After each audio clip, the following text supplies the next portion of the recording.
Luister dan nou na my, seuns, want gelukkig is hulle wat my weë bewaar. Wie's my? Wysheid en verstand. Wat is die weë?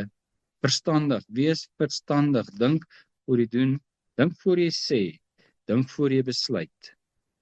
Dis verstand. Moenie die besluit neem wat almal neem nie. Moenie die besluit neem wat almal goedkeur nie. Gebruik jou verstand, gebruik jou wysheid, gaan kyk. Gaan kyk jouself, moenie lui wees en net op dieselfde wa spring as wat almal op is. En dieselfde doen en een of ander resultaat verwag wat iemand iewers ter beloof het, maar jy weet nie eens wie is die persoon nie. Dis nie maar wat kerk is nie. Wat is 'n kerk? Iemand het jare terug 'n siening gehad en 'n kerk begin. En vandag is daar duisende lede in daai kerk en die meeste van hulle weet nie wie dit begin het. Maar hy het gesê, hier is die pad, loop daar op en almal loop op daai pad. Hulle weet nie hoekom nie. Hulle weet nie wie is die oorspronklike ou wat gesê het hier is die pad nie. Hulle weet nie waar hy gekom het aan wat hy gesê het nie, maar hulle loop op die pad. Is dit wysheid en verstand? Nee, dis wat 'n skaap doen. Ons is ongelukkig skape van sy weide, maar dis wat 'n skaap doen. Hy loop agter die skaap aan wat voor hom is. Waar gaan die skaap heen? Ek weet nie, maar hy moet reg wees. Ek loop agter hom aan.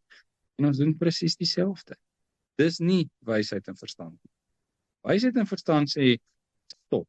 Maar kyk waar jy vandaan kom, kyk waar jy op pad heen is. Dink aan wie vir jou die inligting gegee het. Evalueer die inligting, toets dit aan die waarheid. Waar kry ek die waarheid? Die woord is die waarheid. Ek ken nie die woord nie. Gaan begin by die begin, deur die woord ken. En dan kyk jy of die pad wat jy op is, die regte pad is. Want baie sal probeer, en min sal dit vind. Pad, om die pad te kry, gaan dit nie kry nie. Maar baie is 'n bondel skape en daar stap hulle. En waar is die uiteinde? Die weë van die dood. Ons 'n pad wat vir die mens reg lyk, dis soos jy op Spreuke, maar die einde daarvan is die weë van die dood. En ek is op hierdie pad, van my paal was op die pad, en my oupa is op die pad, en ons is al geslagte op hierdie pad. Hoe weet jy is die regte pad? Wel, hulle kan seker nie almal verkeerd wees nie. Kom nie. 32, luister dan nou na my, seuns, want gelukkig is hulle wat my weë bewaar.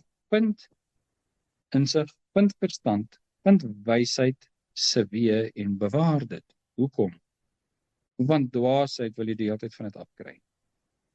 Luister na tug en word wys en verwerp dit nie. Nou, hoe word ek wys? Luister na tug en verwerp dit nie. Wat gebeur as ek getugtig word? Ek weerstaan dit. Ek verwerp dit. Gaan ek dan ooit wys word? Nee, ek verwerp dan die tug. Moenie vir my sê wat ek moet glo nie. Ek sal glo wat ek wil. Is dit wysheid? Is dit verstand? Nee, dit is nie.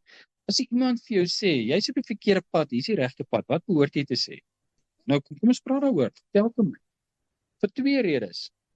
Die eerste rede is, dalk weet jy nie, jy's op die regte pad nie, en hierdie persoon wys vir jou die regte pad. Hoekom wil jy dit nie weet nie? Die tweede ding is, jy weet jy's op die regte pad. Hierdie persoon sê vir jou, jy's op die verkeerde pad, hy wil vir jou die regte pad vertel. Is dit dan nie die ideale geleentheid om vir hom die regte pad te leer nie? So wie is die dwaas? Die persoon wat onmiddellik vir jou sê, ek glo wat ek glo. Ek wil nie hoor wat jy sê. Ek het my kerk, ek het my politieke party, en ek het my prokureur, los my. Dis die dwaas. 'n Wyse sal nooit vir iemand sê, ek wil nie met jou daaroor praat. Hoekom nie? Want dis jou geleentheid om hom tot ander insig te bring. Moenie teen dit rebelleer nie. Die oomblik as jy teen dit rebelleer en jy sê ek wil nie vir jou luister nie, dan is jy nie die wyse een nie. Maar jy is om teen die tug te rebelleer.